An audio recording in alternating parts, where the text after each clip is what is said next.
The tavern had never been quiet a single night in all the years Elias Thorne had run it. Yet somehow the noise had become nothing more than a backdrop to the strange routine he had built with the old alien who sat in the farthest corner each evening. A frail figure wrapped in a cloak that shimmered like silver ash, breathing in slow, uneven rasps as if every inhale cost him a memory he could not afford to lose. Elias had no idea when the alien had first walked in.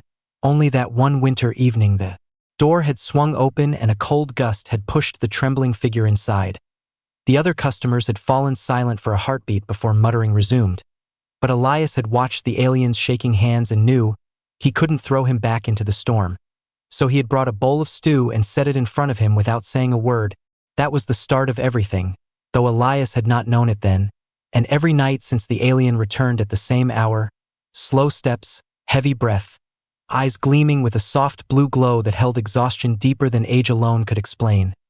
Elias noticed how the alien always looked around before sitting, as if expecting someone to drag him away, as if he lived under a law that hunted him relentlessly. And though many humans feared aliens after the border skirmishes of the last decade, Elias felt something different when he looked at this one.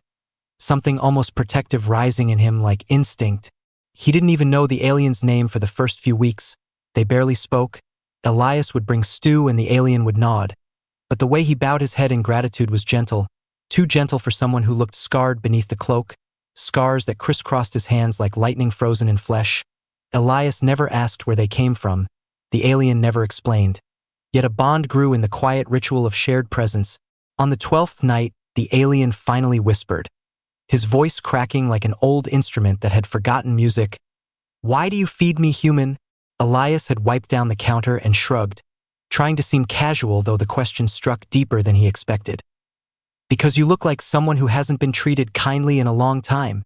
The alien stared, the glowing blue in his eyes flickering like a dying star stirred awake. "Kindness is forbidden for me now," he murmured. "Kindness leads to questions. Questions lead to attention, and attention brings the soldiers." Elias had laughed softly, believing it was a metaphor or cultural saying. "Well, soldiers don't visit taverns in the middle of nowhere," he said. "You're safe here." But the alien's hands had tightened until his knuckles went dark, and the tremor running through him didn't feel like age anymore. It felt like fear, raw and ancient. That was when Elias finally asked his name, and the alien whispered a word soft as dust, Ravuin. A name that felt old enough to come from the first era of stellar travel, a name that carried weight, and Elias repeated it gently as if afraid to bruise it, and something broke in the alien's composure, a shimmer of emotion crossing his features before he quickly looked away. The nights that followed deepened their strange companionship. Ravuin began speaking in fragments, always in fragments, about stars Elias had never heard of, about laws that didn't sound human, about a princess who once defied an entire warship to save a single soldier, about a battle that split a moon in half, and Elias listened without judgment, not knowing how much of it was truth or trauma, not caring, because what mattered was the way Ravuin's voice softened each time Elias sat across from him, the way he stopped shaking when the human placed a bowl of food before him, the way trust grew like a fragile thread weaving itself between worlds that had once been enemies. Elias didn't notice when the tavern regulars stopped looking at Ravuin with suspicion and started looking at Elias with something else, something like unease. Some whispered that no human should get this close to an alien carrying secrets. Others warned him that soldiers didn't just hunt criminals, sometimes they hunted witnesses, but Elias ignored them. He had made a choice without realizing it, a quiet choice to protect someone who looked as if the universe had forgotten him. It was the 24th night when Ravuin entered shaking harder than ever. Cloak damp with cold, breath sharp and fast as if he had run for miles. Elias rushed to him, steadying his arm, feeling bones beneath the thin skin. "What happened?" he asked, voice low, but Ravuin only whispered. "They have found me, human. The law has finally traced my path." And before Elias could ask who they were, Ravuin placed a trembling hand over Elias's and murmured, "I should not have come here tonight. Your kindness was too loud, too bright. It will draw them." The words chilled Elias more than the winter wind swirling outside.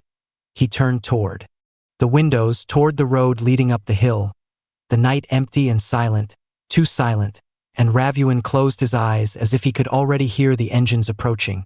When Elias asked who was coming, Ravuin opened his eyes slowly and whispered with the weight of 1,000 unspoken fears. Soldiers who follow the princess's law, soldiers who believe I broke destiny itself. Elias didn't understand any of it. Not yet, but he understood fear, and Ravuin's fear was real enough to tighten Elias's chest. He moved toward the door, locking it instinctively, though he knew a lock wouldn't matter to anyone powerful enough to hunt an alien across half the galaxy.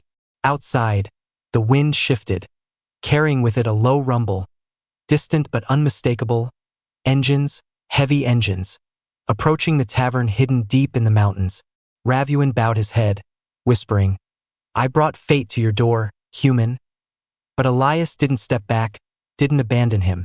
Instead, he stood between Ravuin and the door as the vibration grew stronger, headlights cutting through the darkness, 2 black SUVs climbing the hill toward them, rolling like judgment through the night, and the last peaceful breath the tavern ever knew faded away with the sound of gravel crunching under their tires. The rumble of the engines did not stop at the tavern door. It rolled through the wooden walls like a slow storm made of metal and authority, making every lantern flicker as Elias stood rooted in place, his breath shallow, his heartbeat uneven, wondering how an ordinary human tavern keeper had stumbled into something that felt larger than law, larger than war, maybe even larger than fate itself. The old alien behind him trembled with a quiet dread that seeped into the air like cold fog, and Elias felt it tightening around his chest, urging him to act yet leaving him unsure of what action could matter against forces that moved with such certainty. The SUVs stopped with a sharp exhale of compressed air, engines ticking down, silence heavier than the night settling around them. The door to the first vehicle opened slowly, not rushed, not aggressive, but with the calm confidence of someone who knew fear would walk ahead of them, and Elias felt Ravuin's hand clutch the back of his shirt with a desperate grip, the alien's voice a brittle whisper. "Human, stand aside, please. Their law does not bend, and I cannot let you break under it." But Elias shook his head, not out of bravery but out of something deeper, something that had been growing quietly in him since the first night Ravuin walked into the tavern. A conviction that kindness is not a mistake even when danger shadows it. The soldiers emerged in matching black armor that reflected the moonlight in sharp edges, their movements synchronized with an unnerving precision, helmets smooth and visorless, giving no hint of whether humans or aliens stood beneath the plates. Elias's throat tightened as he counted 4 of them, each scanning the surroundings with mechanical discipline. The second SUV opened next, and a taller figure stepped out, not armored like the soldiers but wrapped in a dark uniform lined with silver. Threads that marked authority in a language Elias didn't understand. Ravuin made a sound, soft and broken, a sound that carried decades of fear and resignation. "That is a warden of the royal line?" he whispered, his breath shaking. "If he has come, then destiny has already shifted, and I am only waiting for the end." Elias wanted to ask what crime, what sin, what impossible act could send a royal warden across worlds to drag an old frail alien from a mountain tavern. But the warden approached too quickly, each step echoing with a rhythmic certainty that forced Elias to straighten his posture, his palms sweating as he placed himself between the door and Ravuin. The warden stopped just outside the wooden threshold, looking at Elias with an expression unreadable beneath the dim lantern glow. His voice carried no accent, no edge, simply a calm authority that made the tavern itself seem to bow. "Human," he said, "step aside. This is not your concern." Elias swallowed, feeling his voice caught in his throat. "He is under my roof," he replied softly. "That makes him my concern." And the soldiers shifted at the words, perhaps surprised, perhaps threatened. Though none said a word, the warden studied Elias with faint curiosity, then glanced toward the corner where Ravuin stood hunched, shivering like a shadow about to unravel. "Ravuin of the Shattered Crest," the warden said, speaking the name like reciting a sentence. "By order of the princess and the high law of celestial dominion, you are summoned for judgment." And Ravuin's knees buckled as he whispered, "I never meant for the princess to carry the weight of my failure." Elias turned, confusion and anger swirling inside him. "He's an old man," he protested. "He's done nothing except try to survive." But Ravuin's eyes, bright with fear and sorrow, pleaded silently for him to stop, and the warden raised a hand, signaling the soldiers to remain still. You misunderstand, human, the warden said in a measured tone.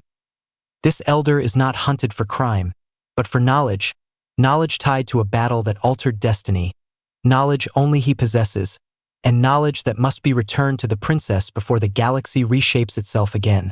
Ravuin's voice escaped in a trembling whisper. I ran to protect her, not betray her.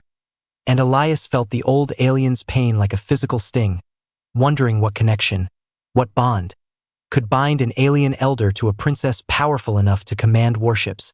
The warden stepped closer, lowering his voice as if offering mercy. Your kindness to him does you credit, human, but destiny does not bend for compassion. It moves with or without us, and tonight it has reached your door. Elias clenched his jaw, fighting a trembling anger. You speak of destiny like it's a weapon, he said.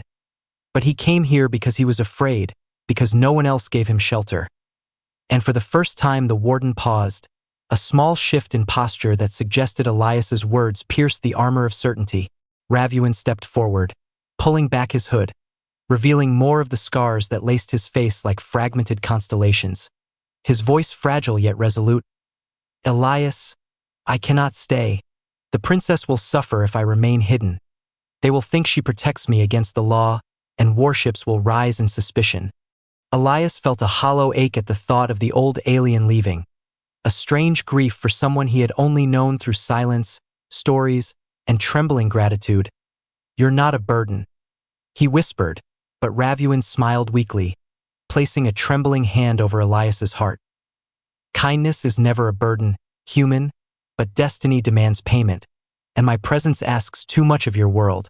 The soldiers advanced then, slow and steady, creating a tight circle around Ravuin as the warden stepped aside. Yet Elias remained still, unable to move, unable to let go of the instinct screaming that taking Ravuin away would unravel something vital, something sacred. The warden noticed his hesitation, and with a faint sigh said, Human, you have interfered with nothing, yet you feel the pull of fate, that alone marks you as a variable the princess will want to question. And before Elias could respond, the warden nodded to the soldiers. One soldier reached for Ravuin's arm, and Ravuin bowed his head in acceptance. But the moment their hands touched, a faint pulse of light rippled through the room, soft and blue like the first breath of a dying star. The soldiers froze, and so did Elias, because that light did not come from Ravuin alone. It came from Elias too, a faint glow pulsing beneath his skin, mirroring Ravuin's in perfect resonance, and Ravuin's voice broke with awe and terror as he whispered, Elias, what have you become? The faint blue glow blooming beneath Elias's skin flickered like a forgotten star awakening in the dark, soft at first, trembling, then pulsing in perfect rhythm with the light radiating from Ravuin's fragile form. The soldiers recoiled a single step, not out of fear but out of calculation, their helmets tilting as if receiving new data, and the warden's expression finally cracked with something close to shock, a small fracture of certainty in a man who walked with destiny carved into his spine. Elias stared at his own hands in disbelief, watching the glow shimmer between his fingers like liquid light, warm yet unsettling, familiar yet utterly alien. What is happening to me?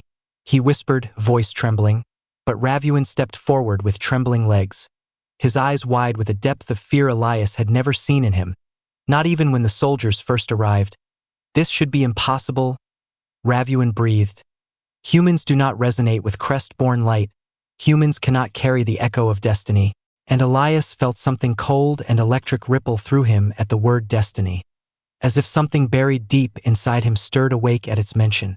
The warden moved with slow caution now, his once confident steps replaced by measured uncertainty. Human, he said quietly. Did you touch something you should not have? Did you witness a battle mark? Did any alien technology respond to you? And Elias shook his head frantically. No, nothing. I have lived in these mountains my whole life. But even as he spoke, a faint tug stirred in his chest, a pull like a half-remembered dream whispering to be acknowledged. Ravuin reached out with trembling fingers, stopping inches from Elias's glowing hand, as if afraid the touch might break something sacred. This is my fault, he murmured, voice cracking with guilt. My presence near you has awakened an echo you were never meant to bear, Elias. I should have known the resonance would seek the nearest heart capable of compassion. And Elias flinched at the weight of those words, sensing layers within them he did not yet understand.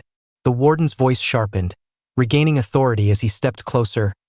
Ravuin, explain now. But Ravuin bowed his head in shame. The Crestborn carry fragments of destiny woven into our lifelines. Only a princess can bind them. Only a warship can protect them. And I fled with mine injured and unstable. I thought I had cut it free, he whispered. I thought by hiding I had doomed only myself. Elias felt the soldiers tense, the sound of their armor shifting like cold steel scraping against the night. But Ravuin continued, his voice thinning with anguish. But destiny fragments do not die. They seek resonance. And you, Elias, with your stubborn kindness, with your open heart, you became a vessel it could cling to. What does that mean? Elias asked, though fear curled beneath every word. And Ravuin closed his eyes, as if the answer pained him. It means the princess will come, he whispered. Not just for me, now for you as well. The warden exhaled slowly, as though the truth carried more weight than his armor. This complicates everything, he muttered, signaling one of the soldiers with a subtle gesture. And a holographic shimmer appeared above the soldier's wrist, alien symbols shifting like molten silver before stabilizing into lines of text Elias could not read. Human resonance confirmed. The soldier's modulated voice declared, 6% match to Crestborn imprint, and Ravuin stumbled back, his breath shattering as he whispered, 6%. That is not possible. Humans cannot reach even 1% without shattering their minds. And Elias felt his throat closing, fear building inside him like a rising tide. The warden's eyes narrowed at Elias, not cruelly but with intense scrutiny. What else are you hiding? He asked, and Elias shook his head helplessly. Nothing. I am nothing. I run a tavern. I chop wood each morning. I have never left these mountains. But Ravuin stepped closer, staring deeply into Elias's eyes as if searching his memories, his soul, his forgotten stories. No, Ravuin said softly. You are not nothing, Elias. Destiny does not cling to ordinary hearts. And Elias felt something shift in him, a strange weight he had never noticed, a feeling that maybe a part of him had always been waiting for something he could never name. The warden raised a hand and the soldiers formed a perimeter, their weapons lowering but ready, not aimed to kill but to contain. The air thickened with tension, every breath heavy with uncertainty. Elias felt the glow under his skin pulse faster, matching the rapid beat of his heart, and he wondered if it would burn him from the inside if he let fear consume him. Ravuin placed a trembling palm against Elias's chest, the touch light yet grounding. Listen to me, he whispered. The reason I fled, the reason the princess sent soldiers to retrieve me, is because I carry knowledge of the resonant warship, a vessel that binds destiny threads into reality itself, and one day, in a battle that should not have been possible, that warship reacted to me, to my fear, to my failure, and something went wrong. Something broke. Elias felt the air shift as Ravuin spoke, as if even the tavern listened to the alien's confession. I believed I absorbed the fragment that escaped, that I carried the burden alone, Ravuin continued. But I was wrong. Part of it must have drifted, reaching across distance, reaching across species, seeking someone whose heart was strong enough to hold it without dying. And it chose me? Elias whispered, the weight of it sinking like a stone in his stomach, and Ravuin nodded with sorrow. It chose kindness, he said, because destiny chooses not strength or royalty, but the heart that reaches out without fear. The warden stepped forward again, authority returning in his voice though uncertainty still lingered beneath it. Human, you must come with us, he said, not as a prisoner, but as someone who carries a piece of fate the princess herself must understand. Elias looked from the warden to Ravuin, seeing not just fear now but a plea in the alien's eyes, a plea to choose a path he did not yet comprehend. If you do not come, Ravuin murmured, destiny will unravel again, and more worlds will burn. Elias's hands trembled as the blue light pulsed brighter, filling the tavern with a soft glow, and in that light he saw Ravuin's fear, the soldier's tension, the warden's hesitation, and the shadow of a princess he had never met but whose destiny now reached for him. The mountain wind howled outside, carrying the weight of decisions he was not ready to make, and Elias exhaled with a trembling breath as he whispered, "Then take me, but I will not leave him," placing himself beside Ravuin, refusing to let the alien stand alone against destiny.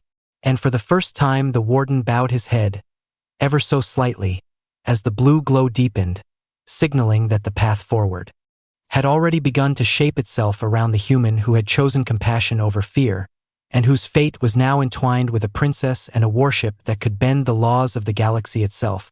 Elias expected the soldiers to move immediately, to seize him and Ravuin with that same mechanical precision they had shown from the moment they arrived, but instead they held their positions as if waiting for something unseen, something greater, and the warden raised a hand toward the night sky, his eyes narrowing as a faint vibration shivered through the air, so delicate it felt like the mountain itself was taking a slow breath. Elias felt it before he heard it, a low hum settling into the bones of the world, a resonance that matched the pulse beneath his skin.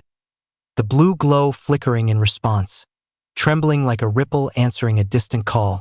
Ravuin gasped, one hand flying to his chest as if something inside him ached with recognition. "No," he whispered in a voice strained with disbelief. "Not now, not here, she cannot come here." And Elias felt the air shift, cold and vast, as though the sky had suddenly expanded, the stars sharpening into clearer focus. The warden spoke in a low voice, not to Elias, not to Ravuin, but to the soldiers, "Prepare for descent." And that was when Elias realized the hum was growing louder, the air thickening until every breath tasted like charged metal. A single soldier turned toward the sky, visor tilting upward, confirming signature. The modulated voice crackled, "Resonant warship approaching atmosphere." Ravuin staggered back, horror etched across his shimmering eyes. "She brought the warship herself?" he whispered. "The princess has taken the helm." And Elias felt a strange whirlpool of emotions inside him, awe pulling one direction, dread pulling the other, because though he had never seen a warship, he understood instinctively that nothing about its arrival was subtle or safe. The night peeled open as a massive shape broke through the cloud line, not falling but gliding, controlled, deliberate, its hull glowing with interwoven veins of gold and blue light that pulsed in slow majestic patterns. The ship was silent at first, impossibly silent for something large enough to eclipse half the night sky. But then a deep harmonic tone rolled through the valley, a note so perfect and resonant it felt alive. Elias's glow intensified, responding instinctively, and Ravuin cried out, clutching him as if to anchor him. "Do not answer it," he begged. "If the warship binds to you, your fate will no longer be your own."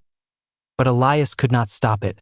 The pulse inside him quickened as if the warship recognized him, calling to him, inviting him. The soldiers kneeled, and the warden placed a fist to his chest in a gesture of reverence. "The princess has arrived," he announced, and Ravuin collapsed to his knees, trembling not from fear alone but from the weight of memories he had carried too long. But before the warship could complete its descent, before its light could reach the tavern roof, the glow within Elias surged, flaring bright enough to force the soldiers to shield their visors, and the warden stumbled back with a sharp intake of breath. "Impossible," he muttered. "The fragment is reacting as if he were crestborn," and then everything, wind, light, hum, world, froze, not physically, but in sensation, as if time took a breath and held it. Elias felt an overwhelming presence sweep through him, not painful, not violent, but enormous, ancient, aware, a consciousness that brushed against his thoughts like the edge of a star touching the surface of water. Ravuin screamed, "Princess, stop, he is not ready." And Elias saw, not with eyes, but with something deeper, a silhouette inside the descending warship, a figure radiant with threads of golden energy cascading around her like rivers of starlight, her presence warm yet unbearably powerful. And then the connection snapped, the glow dimming abruptly as Elias gasped, falling to his knees, his hands hitting the wooden floorboards. The warship halted its descent, hovering just above the treeline, rotating slightly as if analyzing the disturbance. The warden rushed forward, kneeling beside Elias, his voice tight. "Human, what did you see? What did she show you?" But Elias could not answer, because what he saw was not an image, not a memory, but a realization. a truth that felt like a blade sliding into a place that had never been touched. Ravuin crawled to him, gripping his shoulders, tears forming in his glowing eyes. "Tell me what it did," he pleaded. "Tell me what the fragment revealed." And Elias whispered in a hoarse voice, "She knew me." The tavern fell silent, the soldiers still as statues, the warden frozen mid-breath, and Ravuin shook his head violently. "That cannot be," he said, panic rising. "You have never met the princess, you have never crossed the stars, why would she know you?" Elias looked up, the blue glow, faint now but present, pulsing like a heartbeat beneath his skin. "Because I heard her voice?" he whispered, struggling to breathe. "And she said my name." Shock rippled through the warden's posture, and one soldier stepped back as if reevaluating every protocol ever written. Ravuin recoiled as if struck. "No," he whispered again, but this time it was not denial. It was fear, pure and ancient. "If she knows your name, Elias, then the fragment did not choose you," he said with trembling breath. "You were already chosen long before I arrived." Elias's heart hammered in his chest, confusion twisting into a deeper dread. "Chosen for what?" he asked, voice breaking, and Ravuin looked at him with eyes shimmering like shattered galaxies. "For the throne's destiny," Ravuin whispered. "For a path no human should ever touch." But before Elias could speak, before he could even process the weight of those words, the warship sent down a beam of cascading light that enveloped the tavern in a warm golden glow. A light so gentle yet so absolute it silenced every breath, and in that light, a woman's voice echoed, not through ears but through every living cell in the valley, calm and celestial, carrying the tone of command wrapped in sorrow. "Elias Thorn," she whispered, "you must come to me, for your fate is older than your world." And Ravuin collapsed completely, whispering in despair, "The princess has claimed you." The golden beam pouring from the hovering warship washed over the tavern like liquid dawn, warm yet unbearably heavy. A light that did not simply illuminate but measured, weighed, judged everything it touched. Elias felt it press against his skin, slide beneath it, searching for something etched deeper than blood, deeper than memory. And when it reached his heart, the blue glow within him pulsed violently, as if answering a call older than the mountains themselves. Ravuin dragged himself across the floor, his voice breaking with terror. "Elias, resist it, please. If she binds you now, the galaxy will shift again and there will be no turning back." But Elias could barely hear him over the rising hum shaking the valley, a hum that felt like the breath of a living worldship awakening its full power. The warden stood rigid at the door, armor trembling with the vibrations, the soldiers forming a defensive semicircle though none dared raise a weapon, their discipline cracking under the unimaginable pressure of standing in the direct path of a royal warship's claim. "We must move," the warden said sharply, urgency cutting through his calm facade. "If the warship extends the beam further, she may anchor him to the throne's resonance field, and if that happens..." One soldier finished the thought with a metallic tremor in their voice. "The human sphere will collapse under the pull of royal gravity, diplomatic borders will fail, and the treaty line will burn." Elias blinked, confusion slicing through his fear. What borders, what gravity? He tried to ask, but Ravuin grabbed him, pulling him close with trembling hands. "The princess's lineage carries the crest-born resonance, a force woven into the foundation of star lanes, a power that stabilizes the very maps used to navigate the galaxy." He whispered rapidly, "If she anchors herself to you, a human outside her bloodline, the star lanes could fracture. Entire sectors could fall into chaos." Elias felt the golden beam tighten around him, warm strands of energy curling like fingers over his shoulders, and his breath caught. "Why me?" he whispered. "Why would she choose me?" And Ravuin's expression twisted with grief. "Because destiny threads do not choose by blood alone," he murmured. "They choose by heart, and your kindness, your stubborn compassion. It echoes the same signature as her own. You resonate with the throne's ancient bond." The warship shifted above them, tilting slightly, its entire hull shimmering with cascading golden patterns, each pulse sending shockwaves through the valley floor, stones rattling, glass trembling, trees bending as if bowing to an unseen monarch. The warden finally snapped. We cannot remain here.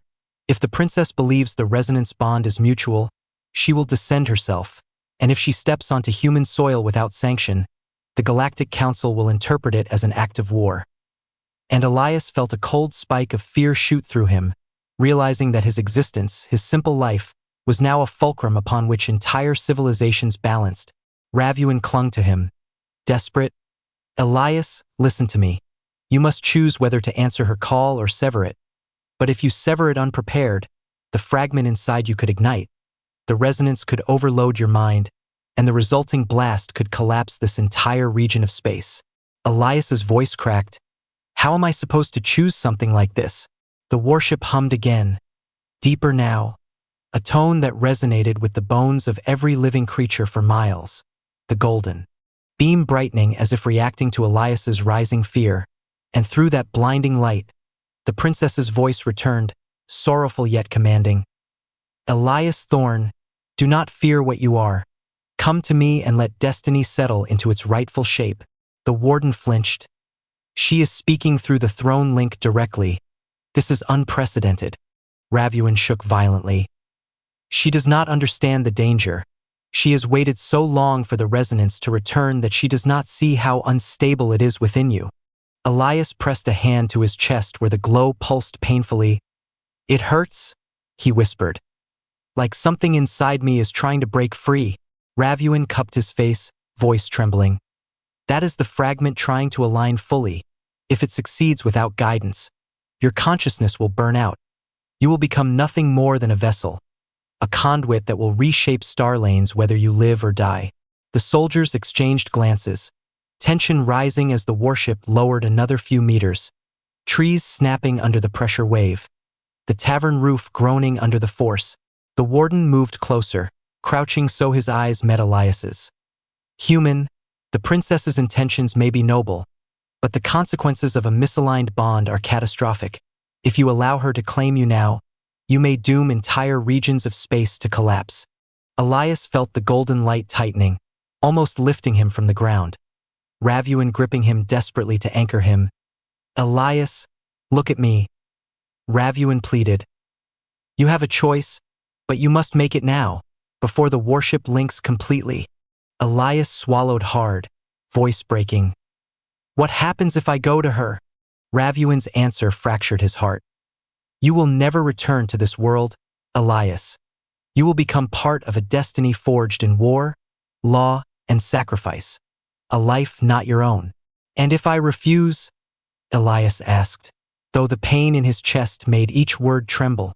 The warden spoke this time, solemn and heavy. The fragment may rupture, and the collapse will tear the sky apart. The golden beam flared.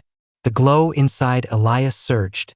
Ravuin screamed his name, and then the warship did something no one expected, something no warship in recorded history had ever done. It bowed, lowering itself in a gesture of reverence not toward Ravuin, not toward the warden, not toward its royal crew, but toward Elias.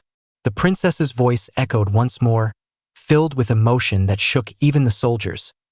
Forgive me, Elias, but the galaxy has waited for you far too long.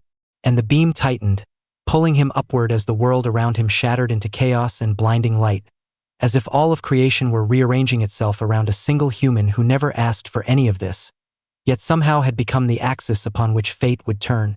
The force pulling Elias upward felt less like light and more like a memory rising from the depths of a forgotten dream, the golden beam wrapping around him with a warmth that was almost tender. Yet beneath that softness was the unmistakable gravity of a destiny he had never sought. Ravuin held on to him with trembling desperation, fingers digging into Elias's arm as if sheer will could hold back the power of a warship older than nations. Elias, stay with me. Ravuin begged, voice breaking. Do not let her claim you before you understand what you are choosing. But the light tightened again, lifting Elias an inch from the wooden floor before lowering him again as though the warship hesitated, unsure whether to take or to wait. The warden stepped forward, his calm fractured by something close to awe and fear mingled together. This is unprecedented, he whispered. The warship is responding emotionally, as if the princess herself is struggling against her own choice. And the soldiers shifted uneasily, their armor rattling with vibrations from the descending colossus above. Elias felt his heart racing, the blue glow within him pulsing harder, syncing with the golden beam, merging in a rhythm that felt too perfect, too ancient, too familiar, as if some buried part of him had always known this moment would come. "Why does it feel like I've heard her voice before?" he whispered, his voice thin and afraid, and Ravuin froze, his expression darkening with dread. "Do not say that," Ravuin murmured. "Please do not say that, for if your soul remembers her, then destiny has looped far too long." The mountains trembled as the warship lowered further, massive thrusters emitting soft harmonic tones that reverberated through the ground, trees bending as though bowing to a monarch descending from the sky. The tavern windows shattered inward, shards dancing in the glowing air, and the soldiers instinctively formed a protective barrier around Elias even though they did not fully understand why. The princess's voice returned, no longer only within Elias's mind, but spreading through the air like a whisper drifting across time. "Elias Thorn, you were never meant to be hidden from me," she said, the tone filled with longing and grief. "Every path I walked led back to this moment." And Elias felt tears sting his eyes without understanding why such sorrowful warmth clung to her words. Ravuin pressed his forehead to Elias's, desperate to hold him in place. "Listen to me," he pleaded. "The princess is not cruel, but she is bound by destiny stronger than any law. If she believes you are part of the throne's thread, she will never let you go, because losing you once nearly shattered her." Elias shook his head, confusion swirling with fear. "I have never met her," he whispered. "How could I have been lost to someone I've never seen?" But Ravuin closed his eyes, tears slipping down his scarred cheeks. "Because destinies do not always begin in memory, Elias. Some begin in the soul long before birth." The warden stepped closer, lowering his voice. "Human, listen carefully," he said. "The crest-born throne is not merely symbolic. It binds itself to one who resonates with its legacy. For centuries the princess has held that bond alone, but the throne whispered a second presence, a lost echo, a soul that should have been by her side." And Elias felt his breath hitch, his heartbeat stumbling in a rhythm he did not recognize. The golden beam pulsed, flaring like a heartbeat from the heavens. And the princess spoke again. "Elias, do not be afraid. I have waited longer than time can measure." Those words broke something inside him, a dam holding back a flood of emotions he could not explain. Sorrow he never lived, longing he should not feel. A strange ache in his chest as if the glowing fragment within him remembered every tear she shed, every war she fought, every star she crossed searching for something she could not name until now. Ravuin felt the shift in him, panic rising in his voice. "Elias, do not let her memories become your own. You cannot bear them. You are human, your mind will fracture." And Elias gasped as images flickered behind his eyelids. A throne floating in starlight, a princess standing alone at the center of a fractured battlefield, a whisper of a name carried across collapsing galaxies. His name, spoken like a promise. He clutched his head, falling to his knees, the golden beam trembling with him as though the warship itself felt his pain. Ravuin wrapped his arms around him, refusing to let him collapse alone. "Fight it, Elias, fight the binding," he begged. "The princess does not understand what you have become. She does not understand how fragile your form is for such heavy destiny." The warden gave a sharp signal and 2 soldiers stepped forward, activating dampening devices that projected shimmering spheres of energy around Elias, trying to stabilize the resonance. But the warship reacted instantly, golden rings of light shattering the dampeners with a single pulse. The soldiers thrown backward into the tavern walls. "She will not let you be harmed," the warden murmured in awe. "She protects you as if you are part of the throne itself." Elias struggled to breathe, the pain in his chest growing sharper. "I can't stop it," he whispered. "I feel something pulling me, something calling me by a name I don't remember." And Ravuin held him tighter, voice shaking. "That name is not yours, Elias. It is the destiny the throne wants to give you, but you must choose whether to accept or reject it." The ground shook violently as the warship extended a cascade of radiant wings, massive energy panels unfurling like a celestial bloom. each feather-like structure glowing with runes older than written language. Soldiers sank to their knees under the sheer pressure, the warden lowering his head in reverence and fear mixed into one trembling breath. And then the princess's voice returned, softer now, breaking with emotion. "Elias, please, look at me." The beam parted, revealing a silhouette descending through the light. Her form graceful, radiant, heartbreakingly familiar in a way that made Elias's soul tremble, and Ravuin whispered with despair. "She is coming down herself, Elias. She is breaking every law written to reach you." As the princess landed, her feet touching the shattered earth with the quiet weight of a collapsing fate, the sky dimmed around her, golden threads swirling like living starlight, and when she finally stepped fully into view, her eyes met Elias's, filled with a sorrow so deep it felt like the echo of 1,000 lifetimes. "Elias?" she whispered, voice trembling. "I found you at last." And something inside him, something ancient, something buried, answered with a single painful truth. He knew her, and the realization shattered him. The moment their eyes met, the world seemed to exhale.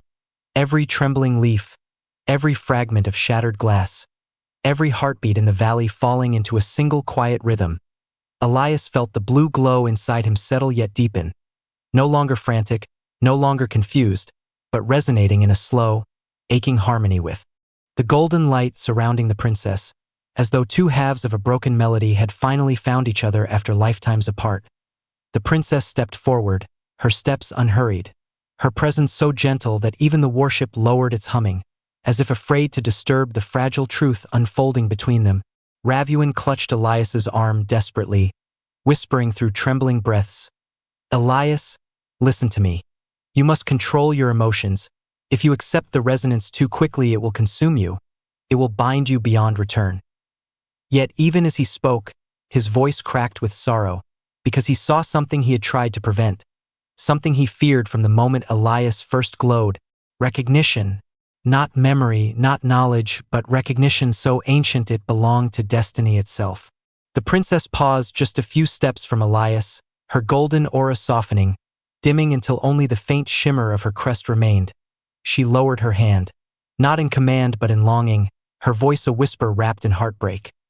"I searched every timeline the throne allowed me, every echo of what could have been, and still you slipped beyond reach." Her gaze faltered as if afraid her next breath would shatter him. "Yet here you stand, alive, human, untouched by the stars that once called you." Elias swallowed hard, his voice unsteady. "I don't understand, I don't know you."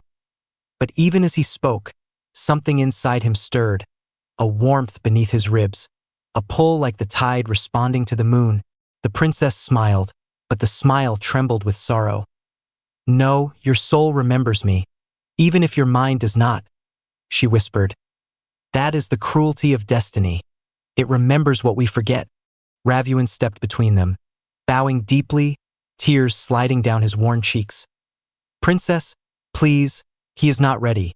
He does not carry the full resonance, only a fractured fragment. If you bind him now, the star lanes may break. You may tear the mapped galaxies apart." The princess looked at Ravuin with infinite tenderness. "Dear Ravuin, I know your fear, and I honor it," she said softly. "But the throne did not miscalculate. Destiny did not misguide us. Elias carries the last echo of the bond that was meant to stand beside mine." Elias felt the pressure tighten in his chest, not painful now but overwhelming, like the weight of a story too vast to hold. He struggled to breathe. "Why me?" he whispered again. "I am no one. I run a tavern. I chop wood. I'm not someone who belongs in a throne or a war or a destiny." The princess stepped closer, her golden light touching his shoulders with the warmth of an embrace that stretched across time. "You speak with humility," she said gently. "But destiny chooses based on heart, not origin. The throne chose you before you were born, because you carry a resonance capable of compassion strong enough to steady an entire galaxy's fate." Elias shook his head weakly. "But I don't want anyone to bow to me. I don't want worlds depending on me. I don't want this."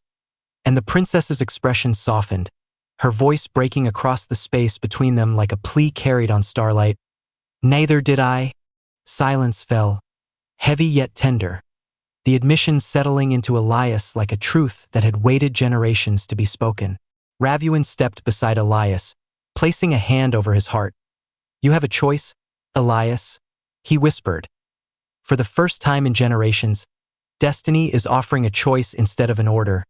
You can go with her, accept the resonance, bind yourself to the throne, and shape the galaxy alongside her." He paused, voice trembling. "Or you can sever the bond, return to your human life, and this moment, this storm will fade." The warden and soldiers stood silent, watching not as enforcers but as witnesses to a moment written in the deepest law of their existence. Elias closed his eyes, letting the glow settle within him, feeling the two futures branching before him, one of unimaginable power and responsibility, the other of quiet mornings and wooden floors and the scent of mountain wind. And he realized something simple and profound. Both choices were painful and both were real. He opened his eyes and met the princess's gaze, seeing not royalty, not destiny, but a woman who had carried the weight of a lost bond across galaxies. A woman who had waited longer than any heart should endure. Her voice barely audible as she whispered, "Whatever you choose, I will not command you." The golden beam dimmed, loosening its hold. The air stilled, waiting. Ravuin held his breath. The warden bowed his head.